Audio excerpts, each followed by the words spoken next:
శాసనసభలో చర్చ జరిగినప్పుడు బీజేపీ, బీఆర్ఎస్, ఎంఐఎం, సిపిఐ కూడా ఏకగ్రీవ తీర్మానానికి మద్దతు ఇచ్చారు.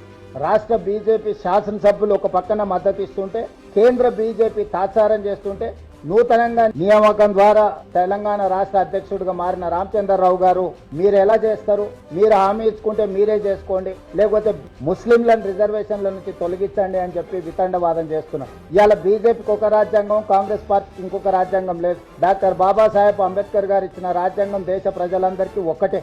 ఆ రాజ్యాంగానికి లోబడే ఈ రోజు రిజర్వేషన్లు పెంచాలి అని అంటున్నాం. అదేవిధంగా భారతీయ జనతా పార్టీ తెలంగాణ రాష్ట్రానికి సంబంధించిన కిషన్ రెడ్డి నుంచి మొదలు పెడితే బండి సంజయ్ వరకు కేంద్ర మంత్రులుగా పనిచేస్తూ ముస్లిం రిజర్వేషన్లను మేము ఒప్పుకోము, తెలంగాణ రాష్ట్ర ప్రభుత్వం ముస్లింలను తొలగించే రిజర్వేషన్లను ప్రతిపాదిస్తే మేము మద్దతు ఇస్తామంటున్నా. కానీ నేను సూటిగా కిషన్ రెడ్డి గారిని, బండి సంజయ్ గారిని నేను ప్రశ్నిస్తున్నా.